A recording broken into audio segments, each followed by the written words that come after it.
जय हिंद साथियों। तो एसएससी जीडी कांस्टेबल की वैकेंसी के एग्जामिनेशन 20 फरवरी से स्टार्ट होंगे और अगर आपको इस बार इसमें सिलेक्शन लेना है तो आपको किस तरीके से अपना टाइम टेबल बनाना होगा, क्या आपका एफर्ट होना चाहिए कि कितना आप दिन में पढ़ सकते हैं। और यहाँ पर बहुत सारे लोगों के साथ अलग अलग समस्याएं होती है। कोई कहता है कि मैं दिन में पूरा दिन व्यस्त रहता हूँ, मुझे पता ही नहीं चल पाता कि मैंने कितने घंटे स्टडी की। और बहुत सारे लोगों की ये समस्या आती है कि पढ़ने के बाद भी नहीं समझ में आता कि मैंने पढ़ा क्या। और बहुत सारे लोगों की ये समस्या आती है कि मेरे से तो टाइम नहीं मिल पा रहा है, मैं किसको कितना घंटा पढूं। कोई कोई मैथ में ही लगा रह जा रहा है, कोई जियोग्राफी में, कोई जीएस ही पढ़ रहा है, किसी दिन तो वो पूरा रीजनिंग ही पढ़ेगा। मतलब कि अलग अलग दिन पर अलग अलग विषय और अलग अलग टाइम पर अलग अलग चीज़ें।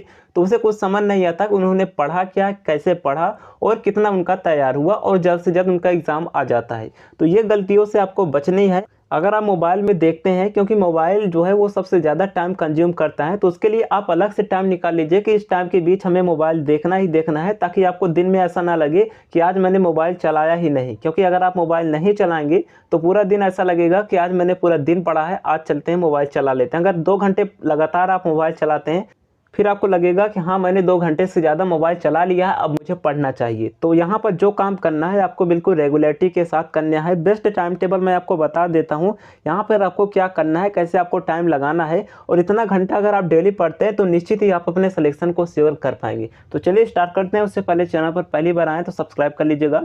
जो भी इंपॉर्टेंट जानकारी होगी एसएससी जीडी से रिलेटेड आपको यहाँ पर मिल जाएगी। सबसे पहले देखिए यहाँ पर आपको कितने घंटे पढ़ने होंगे और सेफ स्कोर क्या होगा। देखिए सेफ स्कोर तो हर एक स्टेट का अलग अलग जाता है। तो आप क्या कीजिए, हर एक स्टेट वालों के लिए मैं बता रहा हूँ, जो भी आपका प्रीवियस ईयर का कट ऑफ गया है उससे आप कम से कम 10 नंबर ज़्यादा टारगेट करके चलिए। अगर आपके यहाँ का 120 कट ऑफ गया है तो आप 130 ज़्यादा स्कोर करने की कोशिश कीजिए। अगर आपके यहाँ का 100 कट ऑफ गया है तो आप 110 प्लस करने की कोशिश कीजिए। तो इतना आपका टारगेट होना चाहिए। यहाँ पर देखिए टाइम टेबल के बारे में बात कर लेते हैं। ये तो हमने यहाँ पर बता दिया। देखिए टोटल सबसे पहले टाइम को हम किस तरीके से डिवाइड करते हैं। टोटल आपके पास होता है 24 घंटा। अब देखिए इस 24 घंटे में आपको करना क्या है। सबसे पहले तो आपको सोना है। रात में आप चाहे सोए, दिन में सोए। बहुत सारे लोग ये कहते हैं कि मैं सो बहुत ही कम पाता हूँ। तो देखिए 8 घंटे अगर आप सोते हैं तो ये सफिशियंट टाइम होगा। उसके बाद आपको इधर उधर घूमना भी है, 2 घंटे से ज़्यादा घूमना भी है। और यहाँ पर आपको घर का काम बहुत सारे लोगों का होता है तो 2 से 3 घंटे उसमें उनके निकल जाते हैं। इसमें देखिए 1 घंटे आप कम भी कर सकते हैं। 11 घंटे अगर आपको पढ़ना है, किसी दिन आप 10 पढ़ लिए, इसका अर्थ ये नहीं है कि आपका सिलेक्शन नहीं होगा। आप कम भी पढ़ सकते हैं, किसी दिन 5 भी पढ़िए, 6 भी पढ़िए। तो इतना कम से कम आपका रहना चाहिए कि आप टारगेट कीजिए कि डेली 8 घंटे कम से कम आप पढ़ सके, और इतना टाइम आपको आराम से मिल जाएगा। यहाँ पर देखिए अगर आप सोएंगे भी, 2 घंटे से ज़्यादा घूमेंगे भी, काम भी करेंगे, 1-2 घंटे अगर आप रील भी देख लेंगे, फिर भी आपका 10 घंटे से ज़्यादा का टाइम बचेगा। तो यहाँ पर इस तरीके से आप अपने टाइम को डिवाइड कर सकते हैं। अब स्टडी के लिए किस सब्जेक्ट को कितना आपको टारगेट करना चाहिए वो मैं बता देता हूँ। सबसे पहले यहाँ पर आपने देख लिया कि इतना आपको क्या काम करना होता है। अगर आपको मोबाइल देखना है तो आप मोबाइल देखिए, किंतु उसके बाद आप टाइम निकालिए जो भी आपके पास टाइम बचता है। अब यहाँ पर देखिए किस सब्जेक्ट को आपको कितना पढ़ना है, क्योंकि अगर आप डेली एक सब्जेक्ट पढ़ रहे हैं, एक दिन में आपने पूरा रीजनिंग ही पढ़ डाला, फिर दूसरे दिन ऐसा लगेगा कि मैंने जीएस कुछ नहीं पढ़ा है, फिर तीसरे दिन आप चौथे दिन जब रीजनिंग को छोड़ देंगे तो वो भूल जाएंगे, ऐसा लगेगा कि वो नहीं पढ़ा है। तो डेली सब्जेक्ट पढ़ने जरूरी होते हैं। डेली के डेली आपको हर एक सब्जेक्ट को पढ़ना पड़ेगा। अगर आप किसी दिन जीएस पूरा पढ़ लेते हैं, बाद में आप मैथ भूल जाएंगे, तो डेली आपको पढ़ना होगा। यहाँ पर देखिए हमने टोटल आपको बताया था कि टोटल आपके पास 11 घंटे का टाइम है। अब कोई इसमें 10 घंटे पढ़ेगा, कोई 9 घंटे, कोई 8 घंटे, तो इतना आपके ऊपर डिपेंड करता है। अब देखिए डेली आप मैथ में 2 घंटा दीजिए। जो फ्रेशर है वो 2 से 3 घंटे भी दे सकते हैं, अगर किसी के जो है कंसेप्ट क्लियर नहीं हुए है। बाकी 2 घंटे सफिशिएंट है मैथ में। हिंदी में आप 2 घंटे दीजिए, क्योंकि वैकैब याद करने में, जो पर्यायवाची, विलोम शब्द, मुहावरे, वो सब याद करने में टाइम लगता है। तो 2 घंटे आप टाइम हिंदी में दे सकते हैं। प्रैक्टिस सेट कर लीजिए डेली, या फिर एक थ्योरी आप याद कर लीजिए जो इसका वैकैब होता है। उसके बाद रीजनिंग में आप 1 घंटे टाइम दीजिए, 1 घंटे सफिशिएंट होगा। डेली प्रैक्टिस करेंगे तो रीजनिंग आपका आराम से हो जाएगा। सबसे मेन यहाँ पर जो आता है टारगेट जीएस का। जीएस में बहुत ही कम लोग स्कोर कर पाते हैं, और ये सबसे बड़ी प्रॉब्लम होती है कि इसको तैयार कैसे करें। तो देखिए यहाँ पर अगर आप इसमें 5 घंटे देते हैं, फिर भी 6 घंटा आपके पास बचता है।